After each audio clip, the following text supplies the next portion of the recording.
Do you remember your first customer? Found a first customer. It's from India, specifically from Bangalore, the Pro Kabaddi matches league.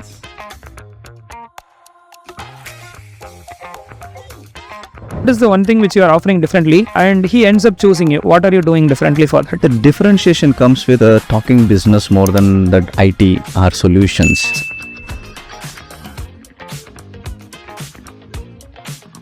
Which stuffs do you focus when it comes to US and UK markets? We are a vertical basis service company. Take it seriously as a 5 industries. So how do you see Indian market versus US market, UK market in terms of manufacturing? India is experimenting a lot and innovating a lot. Why do they choose you as a customer? Quick responses, and we were able to prove the logics. Towards the end of any project or at the start of any project, basically they compare you with other competitors or it stays with you. What is that one statement which you remember? You guys are skilled. Skilled. Okay.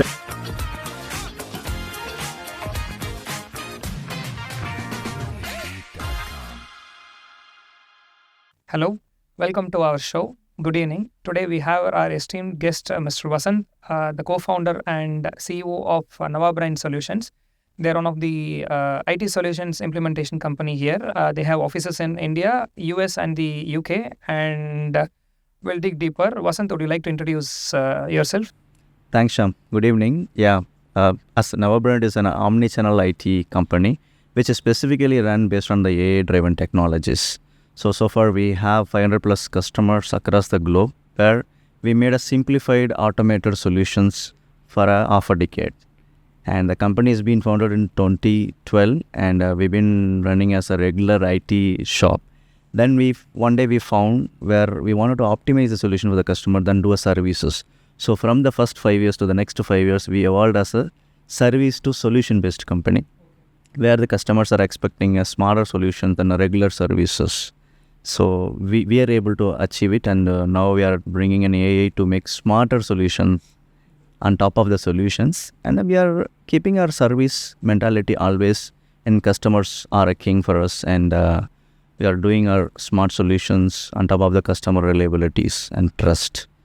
There are 500 plus brands relying on Navabrind, and thanks for them. 500 customers. Wow. Do you remember your first customer? Yeah, since me and my partner were practicing for a while, and then we found a first customer. It's from India, specifically from Bangalore, the Pro Kabaddi matches leagues. And they were coming to us for checking about some web platform building. That's when we understood the workflow strength and building an operational system. So we built the entire ticketing platform as well as integrated with their ticket machines. It's like a hardware that time they have You built scanners. an entire ticketing platform. Platforms way back. Yeah, in that 20, time it's around it's in your early stages. early stages. Okay, maybe today if it was live, you would have competed with Book My Show and other players here in the market. Of course. Okay, but it's a tough call between becoming a service company and a product company, and you realized your strength is in operations, and you wanted not to get into marketing of a product or make revenues through marketing. So how did the company evolve after getting this first customer? Yeah, those are the first 5 years, as I stated in the earlier statement. We were looking at everything as a service perspective. Whoever comes, we want to serve. But often, ups and downs, all the failures we backed up, and then we found we need to create the uniqueness. That uniqueness should be created through the solution. That time the solutions were picking up in the market, then products. Now we are talking all about startup and products. That time we wanted to develop solutions in the mindset of products. Even now we are building it. If you see that, we always, prompt in the market like we are a solution offering company. We are not just like a development company. Whoever says, are you a software development company? I say, no, we are not a software development company. We are optimizing the enabled platforms or available platforms in the world. We are optimizing a smart automated solutions, which will really helpful for the customer to spend very limited money and get more efficiency. That's the thought process we got in the first 5 years, and we moved to find operation is our strength. We started looking out platforms which is efficiently evolving. That's when we got the voodoo by the time, and we got into that. We learned that, and we started doing a slower, small scale implementation. From there, we evolved to a big scale implementation nowadays. Got it. Okay. So you mentioned this word unique, differentiation, etc. Right? In a product company, VCs are the people who usually ask this, right? And for customers, it is usually a few things, right? Is the product faster? Is the product cheaper? Is the product better? Or a few things, right? And customers are not loyal at all. Some customers at least, because when you're looking to book a ride, you open Rapido, you open Uber, you open Ola, all these platforms together at the same time. You look out for the cheapest among all options, and then you go ahead with this, right? It is a product company. And for service companies, how do you position yourself as a different company or a unique company in the eyes of your customers? He is already evaluating 4 or 5 customers along with you, right? And he has to choose you. What is the one thing which you are offering differently? And he ends up choosing you. What are you doing differently for that?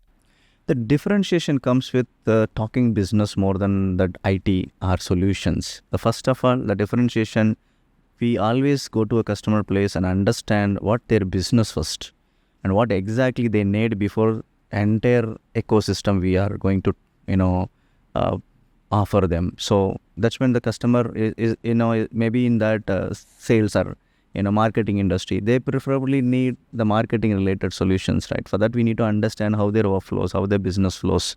And typically IT companies, you see, everybody is trying to build a web platform for everything. It's not that. You need to see that workflow. Workflows is majorly. That's when the product is winning the market nowadays, right? The products are specific to the industries. And we invented these earlier stages. The solutions are for the industries. Got it. And irrespective of the locations, irrespective of placing order with you or not, you initially make sure to visit these vendors, whether it is US or UK. The earlier stages, we used to do everything in online. We try to understand, document. We rely on documentations. We rely on following the standard practices. Though the customer is in a hurry, we don't be in the hurry, but we always take the business understanding more than building any systems, right? That's what there is always the saying, right? Planning is 80%, execution is 20%. We believe in that. If you do a proper planning with the right people in place, things will go right. Out of these 500 customers, you say that majority of these customers come from US and UK. And at one point, there is a call which you have to cautiously take, whether to serve in the Indian market or to serve in the US or the UK market. So how did you take this call and why did you take that? No, we split these three, it's like a global market and Indian market in 2 ways. Indian market is evolving in an economy as well as it's a learning economy also, where you can experiment many things. And since we started from here, we really wanted to cater to this market as well. Then the abroad market is for expanding and you can reach globally and you can gain more knowledge and more strength and that's an expansion, right? I would say. So the global and the India market, we take it both are seriously and we have a differentiation and the different teams are handling where the India is all about flexibility, where the abroad is or a global market is all about planned execution. Okay. Got it. And when I look at and talk with other companies who are in the IT services domain, most of the times the conversation start with you tell me anything, we'd be able to do anything, right? And every service companies at one point in time start that way, but they end up narrowing down and then focusing on a few stuffs. So which stuffs do you focus on generally when it comes to US and UK markets? No, we are a vertical basis service company. Okay. And vertical basis solution company. We take it seriously as a 5 industries. One is manufacturing and distribution, retail, e-commerce and healthcare. Okay. So where our experience also been evolved. So we got a lot of customers. We work with them. We know their technical and business nuances. We build a lot of solutions for them. Whoever comes from this industry, still we are able to give a better solution than anybody. That's our confidence. Okay. Like how agriculture is said to be the backbone of Indian GDP, manufacturing is trying to slowly pick up pace. Service industry came in between, in the 80s, late 80s, and then till 2010 or so, you had the service industries boom, right? And you caught on to this manufacturing, like how manufacturing is going to be the next big thing here in India, as well as in abroad. Do you see manufacturing, the growth rate here in India versus the abroad markets at par, or India is far ahead in terms of the growth here? India's volume, India is far ahead. And the differentiation comes with, scaling up the manufacturing companies, understanding the market and, enabling more solutions, more automations. That's we are still learning from the overseas market. But India is catching up. I'm happy to say that India is catching up a lot of automation for scaling up. Okay, got it. So based on the conversation, I am able to recall whatever some of the SaaS CEOs have told in the past. It is easier to make it is easier to make $1 than to make 80 rupees, right? And it means that essentially you can sell it to someone in the US or UK easily than to sell someone here in India. But you don't want to leave out at the same time, because manufacturing market here in India is also booming at the same time. So are you seeing a lot of activities in this domain from the Indian market as well, as much as you see in the US and UK? I think US and UK is maturing slowly, because India is now catching up on the manufacturing race, as we see in the news and other places, right? So how do you see Indian market versus US market, UK market in terms of manufacturing? India is experimenting a lot and innovating a lot, I would say, than any other global countries, because here the volume is high. Still, the flexibility in business, all these things are happening around now. So there are a lot of global companies started believing in India manufacturers. And now the Indian manufacturing companies are bringing automation and efficiency in their outcomes. So I definitely say that India is become a global leader. It's becoming a global leader. India is becoming a global leader. Do you have customers in manufacturing? Yeah, of course. That's what I say. We have 30 to 40% of customers still in India. We wanted to serve the Indian customers. Only thing is we need to differentiate the approaches for global clients and Indian clients. Yes. Can you tell me more about that? Let's say there are a few founders who are early on in their service business and they want to cater to US or the UK market. So can you double tap on whatever you told now? I answered earlier that India is more of flexibility. You can't stick with one thing and you can't do a planned execution here. But now I can see the people are coming, maybe second and third generation entrepreneurs are coming in each businesses. The family businesses become a corporate businesses, and they started accepting the standard practices. So you need to have a clear plan in your execution, and you need to optimize this team to serve for Indian markets. It is a special task force. You cannot generic the team which can serve for abroad or India together. Got it. And can you mention a few use cases which you have worked here for the manufacturing segment?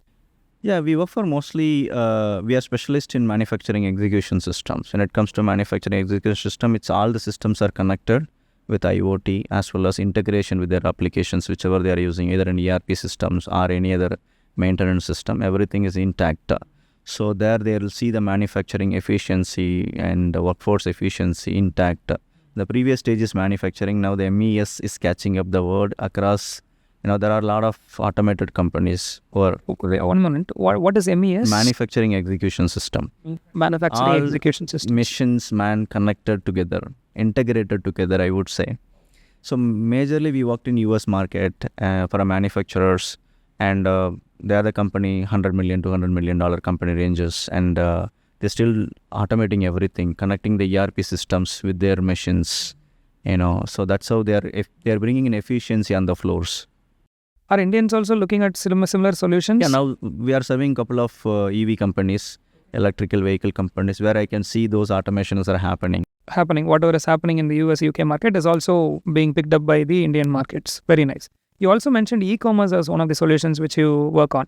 So how's the scenario currently? I felt probably post-Geo, post-UPI, India is catching up way ahead in terms of, quick commerce, etc. Or make an order, it is getting delivered in less than 10 minutes, right?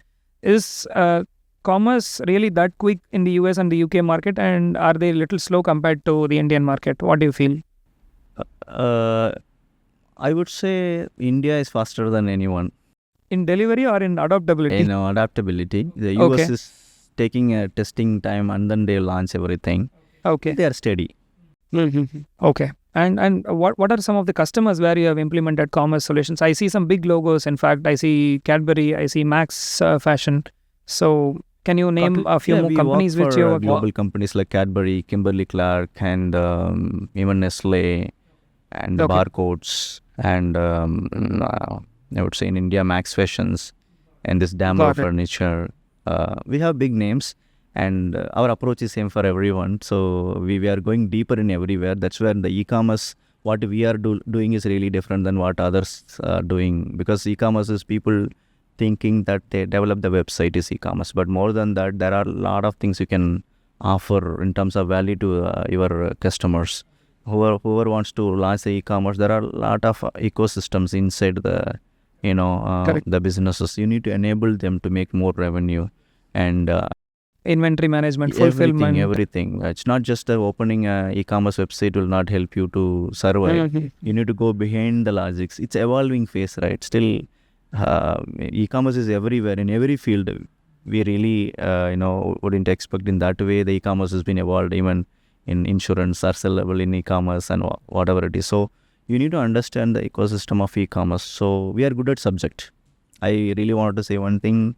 We are focusing majorly on business and subject, and we enable the systems is available in the market, and then we put our value additions on top of the solutions, and we'll make the customer happy. Great. Okay. Tell me one thing. Let's say there is another customer, potential customer who is watching this video. You have big names, right? Like Nestle, Kimberly-Clark, Max Fashion, Cadbury, etc. Why do they choose you as a customer? Why do they have you as a vendor? Sorry. Yeah, it was the subject and quick responses, and we were able to prove the logics whichever they couldn't achieve in their ecosystem. Okay. And any interesting feedback which they have given, which stays in your heart till date, towards the end of any project or at the start of any project, basically they compare you with other competitors or somebody, and then they tell this one statement which stays with you. What is that one statement which you remember You currently? guys are skilled. Skilled. Okay. That is when I said the subject, right? We understand the Right. subject than IT, Okay. because there are simplified IT solutions are available in the market. You can do it. You don't need to build a satellite or rocket for any customers. You still simplify the IT solution if you understand the business very well. Understood. Does it come from your Tamil medium background, Vasanth? Because you mentioned this word skill, and I've seen a lot of, Tamil is a regional dialect here, and a lot of founders who study in this regional dialect here have very good understanding and a deep understanding about any subject which they come and learn about, right? I see 2 or 3 entrepreneurs who studied in Tamil medium, start an edtech company teaching coding, and they have succeeded that has become 100 crore business now, and somebody is into rocket science today. And I've seen a lot of founders here. Is your skill coming out of that education background which you had in the past? Probably, I would say, because we used to go deeper, and we understand our literature very well. From the literature to language, and language to it's all understanding practically everything, right? We cannot be dramatic. We have to be very practical and logical. That came from the roots, no questions. It's really, it came from the roots. Absolutely. And does the language serve you any advantage here? Like how a lot of companies are limited to a particular geography or a demography, and you could have focused here only in the Tamil Nadu market, right? And you wouldn't have that aspiration to go outside of Tamil Nadu, go outside of India, tap US and UK markets, right? So how do you develop that energy to get outside of Tamil Nadu, get outside of India to tap into these markets? Usually we are conservative people, right? How did you find that energy? You should have an experimental mindset and exploration mindset, and what is next is taking us forward than the comfort stage or comfort what we have. So we always wanted to take calculative risk in our exploration. Okay. We don't want to just settle for less. We want to it's not about the money or something. It is, you need to when you're enjoying your entrepreneur spirit, and you're serving to a customer with the ethics, right? This can be expanded to anyone. Every customer, the customers are customer. There is no differentiation whether American or Indian or European, right? It's customers are customers. We are able to serve good, and the customers are experts who can simplify their expectations. We are able to do that. Got it. Okay. Do customers ask, Tamil Nadu, one of the oldest languages in the world? Do they recognize that? Do you get that conversations But frequently? I'm getting a lot of respect, because it is mostly the south. I don't want to name it, but mostly our roots are people. When I say I've come from, okay, I understood. You guys are good. You guys are skilled. That's what I said, right? So yeah. This is still people are seeing us trust source. It's come from here. Right. Trust is the word. Yes. Okay. Got it. So there is manufacturing, there is commerce. What other domains do you cater to? Distribution.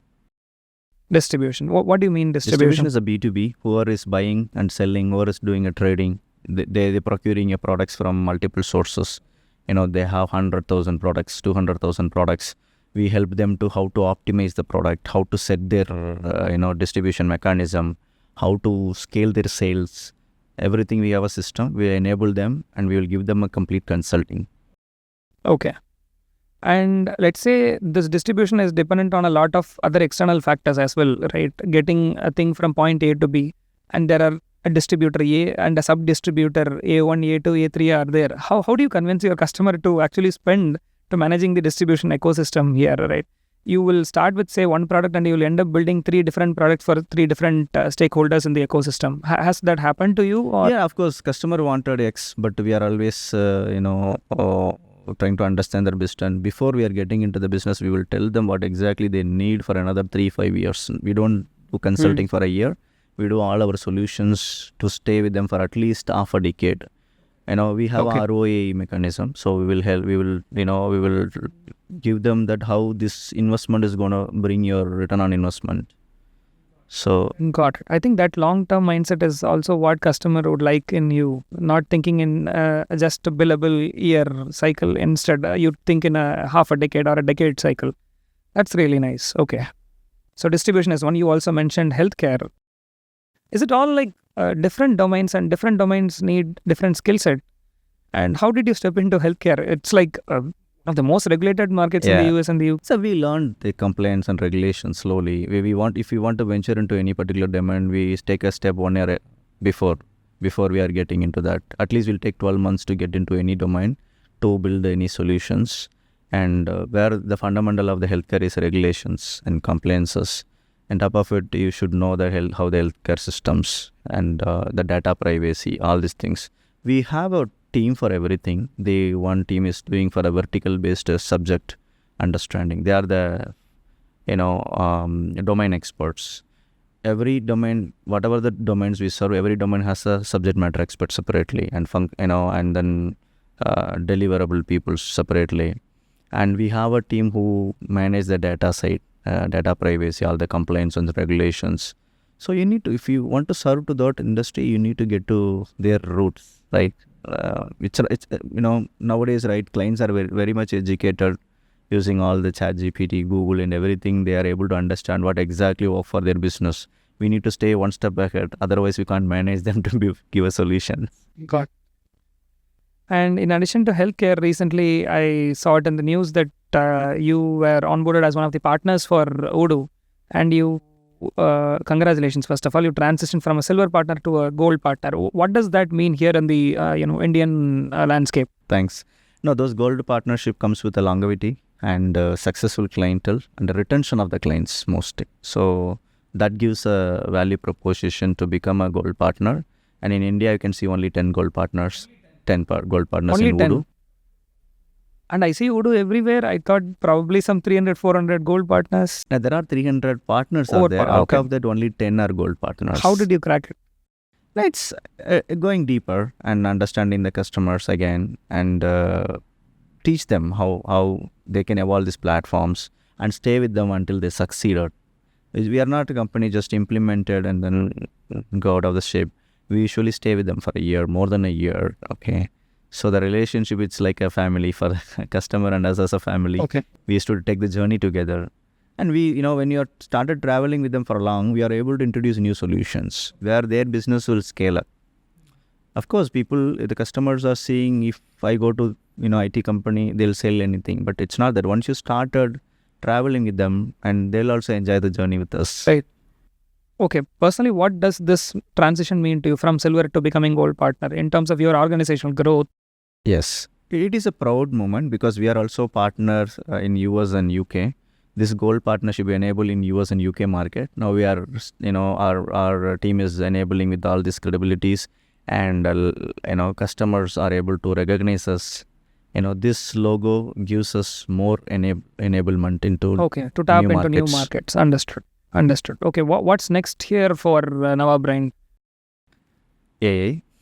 So we we are exploring AI for the last 1.5 years with a lot of proof of concepts and couple of solutions we build for the ERP industry, where the inventory optimization, sales forecasting, and all these things we are bringing up now. So those AI solution we wanted to introduce to the customer slowly, and our existing customers started enjoying the AI solutions we built on top of their system. We don't want to build any big AI agents, but we want to leverage the existing simplified AI things, and we want to build the nice AI solution for the existing and future customers. Okay, got it. And since whatever you open, YouTube or Instagram, there is AI there. I don't want to deep dive here about AI, but internally, as a service, IT services organization, where do you use AI? If you're asking about us or for a client? As an internal, from Navabrind point of view, where all do you use AI? Now, of course, there are some critical elements about some data migration if we need to do for internal, some projects. Then we used to do work AI to do all the... First, we run everything for our company. Then we will take it to the market. The existing practices. Oh, right. Okay. So you do it internally first before experimenting it for the customers. Got it. Understood. You mentioned you have a large team, probably 100 to 150 member team. What is your team size currently? Around 150 people. 150 people. And do you also have a co-founder? I'm a co-founder, and yes. I have a founder, and Okay. we fondly call as a Venki. His name is Venkatesh Okay. Nagarajan. He is in UK now, and Okay. he is there to take care of our Europe clients. And he's a born techie kind of. He's a super techie actually. So he break any logics. And I'm a customer success. Mostly I'm staying on business side. I take care of the customers, onboarding the customers, and make them success with our processes. And that's how we enjoy the journey. And we both have more than 20 years of friendship. We are friends, and we started playing cricket together, and then we started traveling together to our colleges. That's when he's a techie. He started some freelancing work by the time, and I was able to work in some startups. So I gained the business knowledge and market knowledge. He gained the technical knowledge. Okay. In fact, he started this company by 2012. Right. I joined in the middle way. Right. Oh. Okay.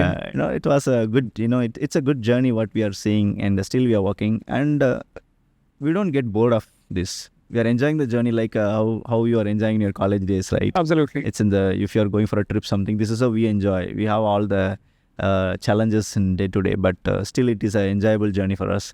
And we can even travel 10 more years to the same, or 20 more years to the same spirit. Absolutely. But you played cricket for 20 years. Now, do you not miss your friend actually? He's in UK and you are here. How's that? That's a life, and that's a decision. The business requirement. The decision we had taken, because we want to expand. So I got it. Because the major operation sits in India for us, I had to be here, and we need to expand. So want him to travel, and he is there now. He's taking care of the client. Okay. That's when he visit the Europe clients, the UK clients, and we have teams sits in the US. Okay. And they go and visit the clients there.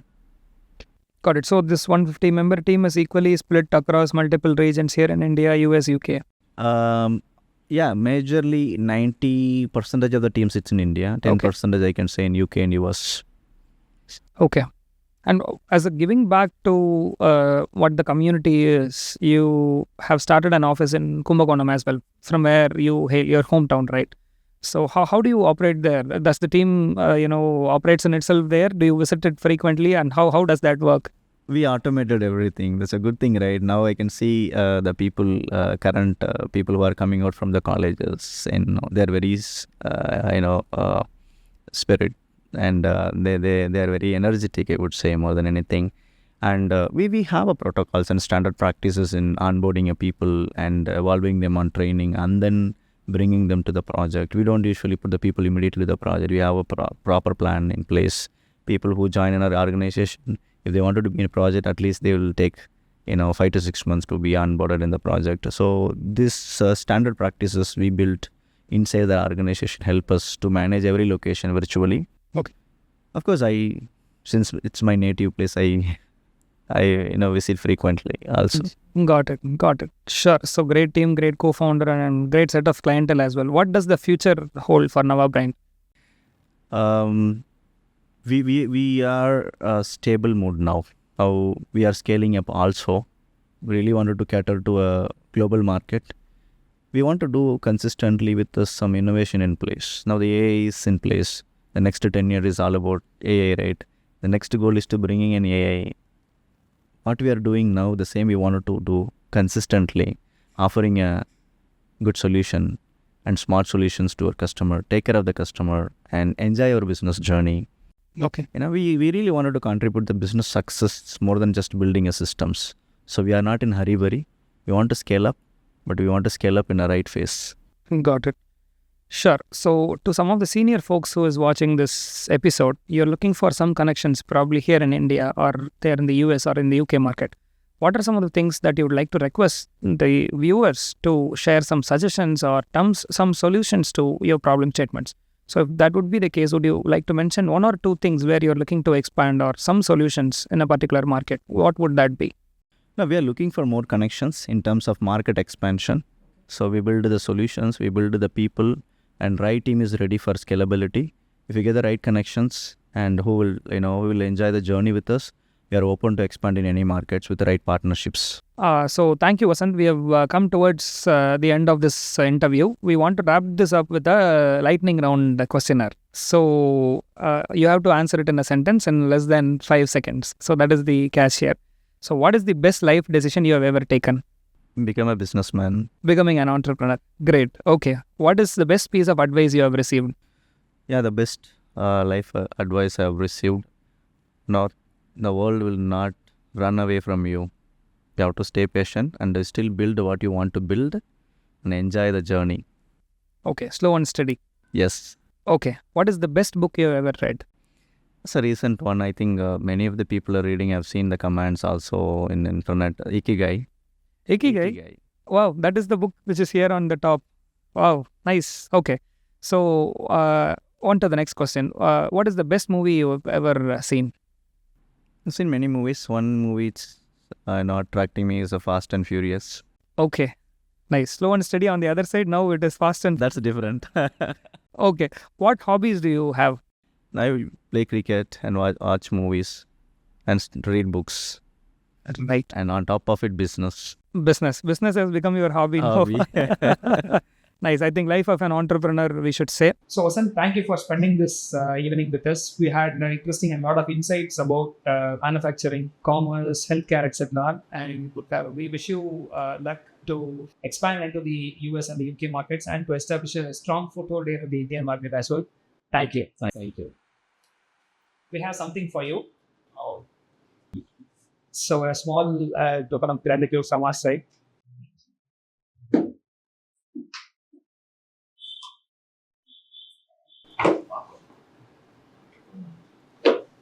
It's a creative gift for me. Yes. Thank you. We would like to see you wearing it sometime later in the streets as well. Sure. Absolutely. Thank you, Vasanth.